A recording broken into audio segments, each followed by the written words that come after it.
The Alto prior art involves an Alto computer designed by Xerox in Palo Alto, California in the early mid-70s. It was specifically designed so as to be linked to other computers via a network called the Ethernet. Here you can see the cable, the Ethernet cable that connects the two Alto computers, each of which is a standalone device. You see the plug in the socket is even labeled Ethernet. And here the magnetic disk is loaded that contains the software for the games. Each of the devices, of course, has its own software. Here we're booting up one of the devices, the one on the left, to play Maze War. And after typing in Maze War Run, and we go into the program, you see it was created the 22nd of November, 1979. And now we're going to type in the suitable name. This guy is typing in Bomber. It's going to be the name of this particular player. And this is the Duke host, as you can see, be the master. And this is a three-dimensional view of the maze at the location where Bomber happens to be looking. And down below you see a two-dimensional plan view of the maze, the whole maze. And there's a little arrow, if you can look in the upper right-hand portion, upper right-hand corner of the maze. There you can see it better.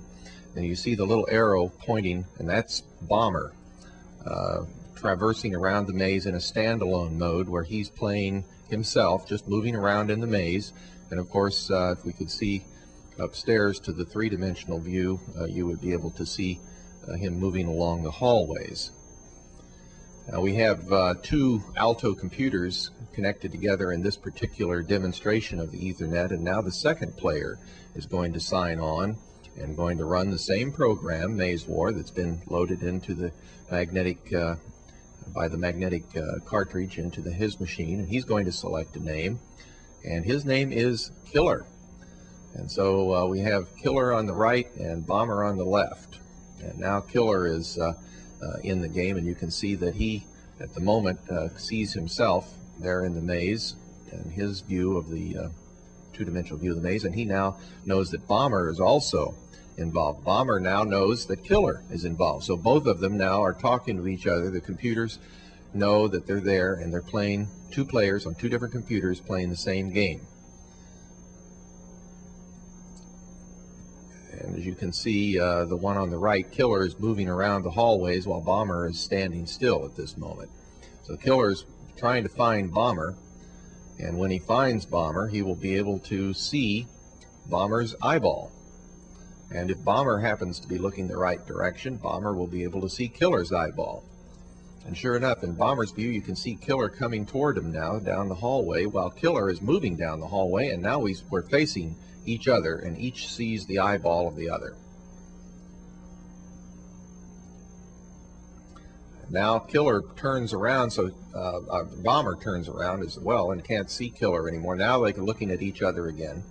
They can see each other. You can see when they turn and not looking at the other person, that eyeball disappears.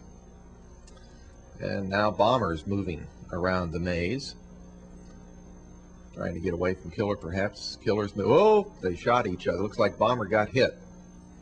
And he's moving now around the maze, trying to get away from Killer.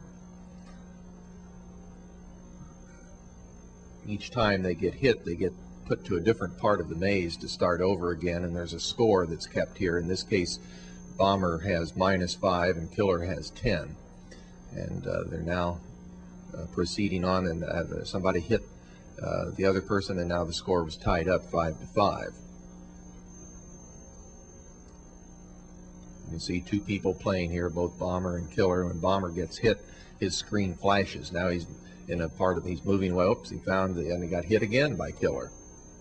And he's moving, Bomber's moving around. Oh, he found Killer again. Is Bomber going to be able to catch Killer this time? We'll see.